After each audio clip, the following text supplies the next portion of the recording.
নমস্কার, village cooking Bangladesh YouTube চ্যানেলে আপনাদের সবাইকে স্বাগতম। আজকে এই হাঁসটি আমাদের রান্না হবে, এটা আমাদের পালিত হাঁস।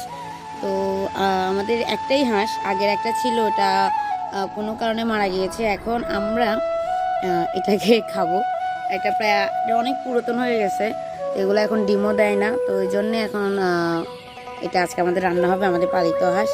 তো থাকুন আমাদের সাথে, সম্পূর্ণ ভিডিওটা দেখুন। ভিডিওটা কেমন লাগে অবশ্যই জানাবেন।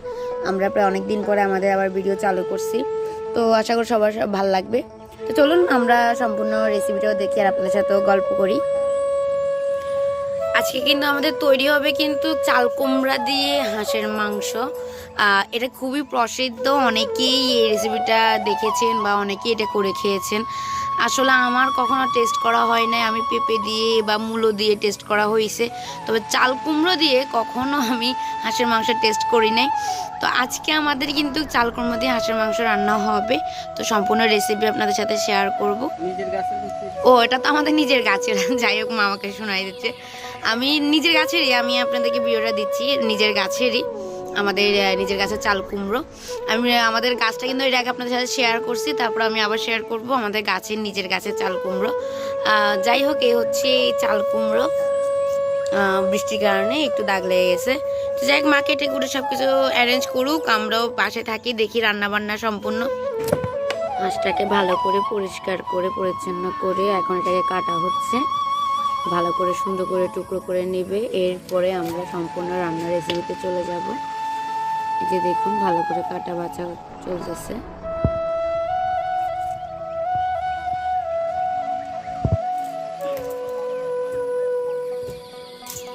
যাই হোক, আমাদের এবার রান্না বান্না শুরু হবে। প্রথমে মা মাংসটাকে ভালো করে মশলা দিয়ে মেখে নেবে, তার জন্য এখানে প্রথমে তেজপাতা আর লবণ দিয়ে দিয়েছে। এখন এখানে সাদা তেল ব্যবহার করা হচ্ছে, পরিমাণ মতো এখানে হলুদ ব্যবহার হচ্ছে, আর আমরা বাটা মশলা দিয়ে কিন্তু আজকে রান্না বান্নাটা করব।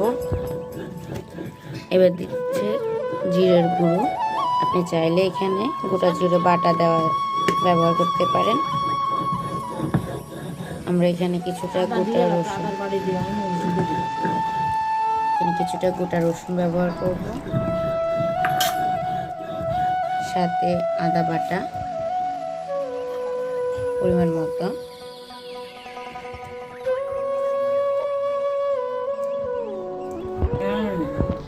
এরপরে এখানে রসুন বাটা ব্যবহার করা হচ্ছে।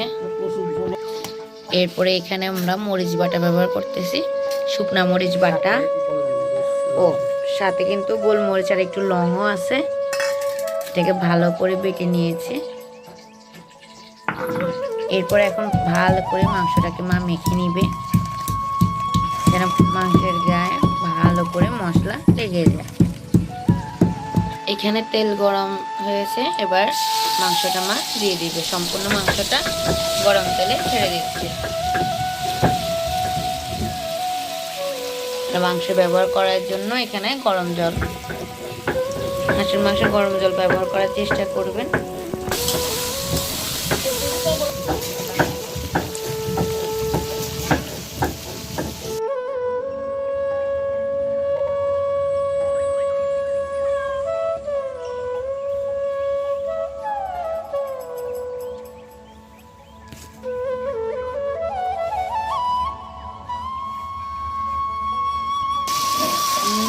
সে দারুণ একটা স্মেল বার হচ্ছে না।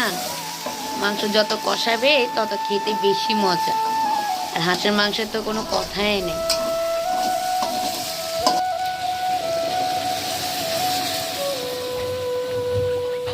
যাই হোক, এবার গরম জল দিয়ে দেওয়া হয়েছে যাতে ভালো করে সিদ্ধ হয়। যাই হোক, মাংস রান্না কিন্তু শেষে কিন্তু গরম মশলা দিয়ে মা নামিয়ে নিয়েছে, সেটা আর আপনাদেরকে দেখানো হয়নি।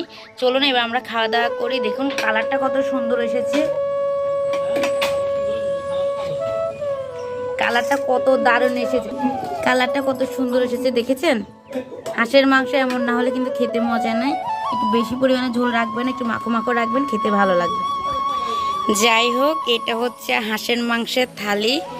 গরম গরম খেতে কিন্তু দারুণ লাগবে। আপনারাও কিন্তু ট্রাই করবেন এরকম একটা হাঁসের মাংসের রেসিপি। আশা করি সবার ভালো লাগবে। যাই হোক, সবাই ভালো থাকবেন, সুস্থ থাকবেন। দেখা হচ্ছে নতুন কোনো ভিডিওতে, নতুন কোনো সময়। আর অবশ্যই আমার চ্যানেল নতুন হয়ে থাকলে আমার চ্যানেলটি সাবস্ক্রাইব করবেন, আর অবশ্যই আমাকে সাপোর্ট করবেন, আগের মতো ভালোবাসা দিবেন। সবাই ভালো থাকবেন, সুস্থ থাকবেন। রাধে রাধে।